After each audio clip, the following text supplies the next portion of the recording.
দিনটা শুরু করলাম এক কাপ চায়ের সাথে। নিজের সাথে সময় কাটানোর দরকার ছিল। হালকা কিছু খেতে ইচ্ছে করছিল, তাই মুড়িই খেয়ে নিলাম। ব্যালকনিতে বসে একটু নিজেকে সময় দিলাম আর কি। ডায়েটের খাতিরে ছিল মুড়ি।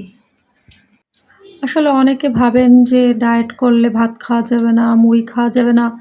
আসলে এটা সত্য কথা না।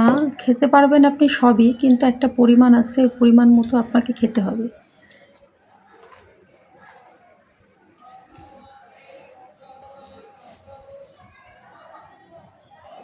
তো সকালবেলা চা না খেলে সারাদিনের এনার্জিটা আমি পাই না।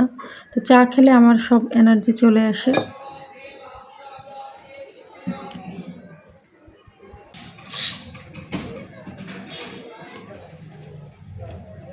আমার বাসার মধ্যে সবথেকে প্রিয় জায়গা হচ্ছে আমার এই বারান্দাটা।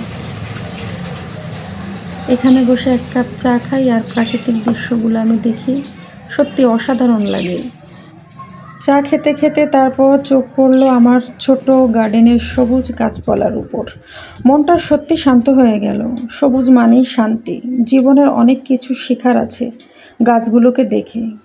গাছগুলো কত ধৈর্য, এক জায়গায় দাঁড়িয়ে থেকে কত বড় হয়ে যাচ্ছে। প্রতিটা মানুষেরই উচিত ধৈর্যশীল হওয়া। প্রতিদিন একটু একটু করে বাড়ে। সত্যি গাছের মতো আমরাও যদি ধীরে ধীরে বেড়ে উঠতে পারতাম। আজকের বিকেলটা ছিল একটু স্পেশাল, কারণ ফালাকের চাচি বিকেলে আমাদের বাসায় আসার কথা ছিল। আগেই আমাকে ফোন দিয়ে জানিয়েছিল যে সে বিকালবেলা আসবে আমাদের বাসায়, ফালাককে দেখবে, এই জন্য। তাই আমি ছোট্ট একটা ক্যান্ডেল লাইট সেট আপ করলাম ওর জন্য, যেন ওর আজকের দিনটার কথা মনে থাকে। আর টেবিলটা একটু সুন্দর করে সাজিয়েছিলাম বিভিন্ন ধরনের খাবার দিয়ে। কিছু ফল রেখেছিলাম, কিছু কুকি রেখেছিলাম, আর ছিল সাথে চা। সত্যি কথা বলতে আপনি যেই খাবারই সার্ভ করেন না কেন, আপনি সুন্দর করে যদি সাজাতে পারেন তাহলে কিন্তু খুবই ভালো হয়।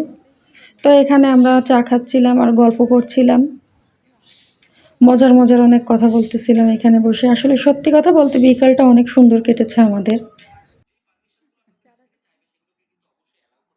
তো আমাদের চা খাওয়া শেষ হয়ে গেছে, আর এই পাশে আমরা এখানে একটা সুন্দর একটা ডেকোরেট করেছিলাম। এই প্রথম এটা আমি বানিয়েছি, কেমন হয়েছে।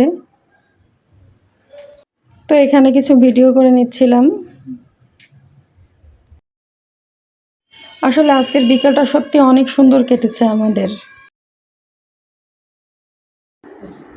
তো ভিডিওটা কেমন লাগলো সবাই জানাবেন। আল্লাহ হাফেজ।